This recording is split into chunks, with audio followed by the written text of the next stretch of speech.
Hi friends, ఇవాళ మునగాకుతో పచ్చడి చేసుకోవడం ఎలా అనేది చూద్దాం. ముందుగా కావాల్సిన పదార్థాలు: మునగాకు, కరివేపాకు, టమాటో, పచ్చిమిరపకాయలు, చింతపండు, మెంతులు, జీలకర్ర, వెల్లుల్లి.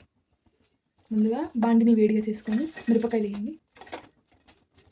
దాని తర్వాత మెంతులు, జీలకర్ర,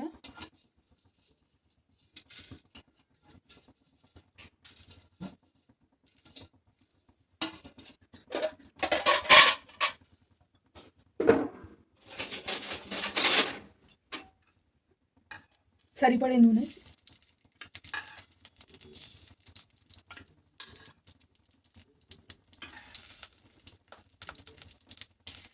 కాసేపు వేగనివ్వాలి.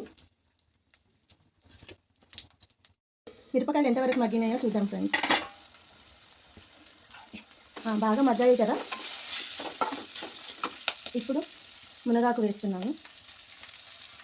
దాని తర్వాత కరివేపాకు, టమాటా అన్నీ ఒకేసారి వేసేసుకోండి. కొద్దిగా చింతపండు, ఇది కూడా 5 మినిట్స్ మగ్గనివ్వాలి.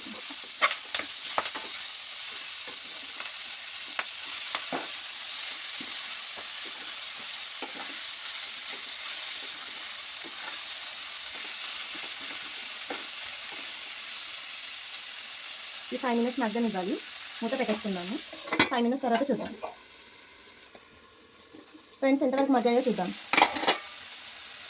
బాగా మగ్గిపోయింది కదా. ఇప్పుడు కొద్ది పసుపు వేసుకుందాం. పసుపు వేసుకోలేదు కదా, కొద్దిగా పసుపు.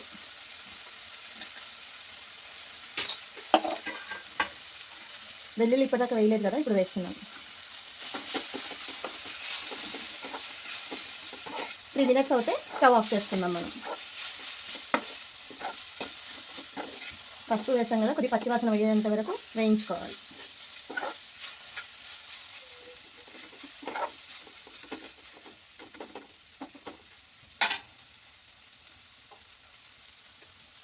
ఫ్రెండ్స్, మగ్గయ్యా చూద్దాము.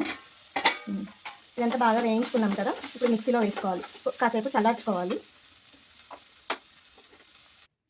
ఫ్రెండ్స్, ఇది చల్లార్చుకున్నాం కదా, ఇప్పుడు మిక్సీలో వేసుకున్నాం.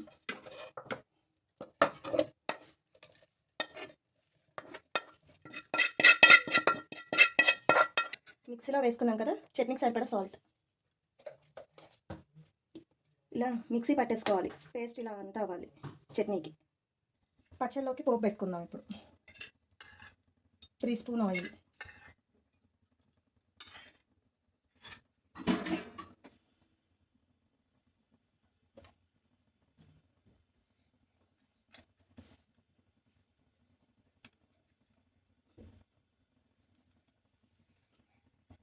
నూనె వేడెక్కింది. ఇప్పుడు కొద్ది జీలకర్ర వేసుకుందాం పోపు పెట్టుకోవడానికి. కొన్ని ఆవాలు, పచ్చిమిరపకాయలు.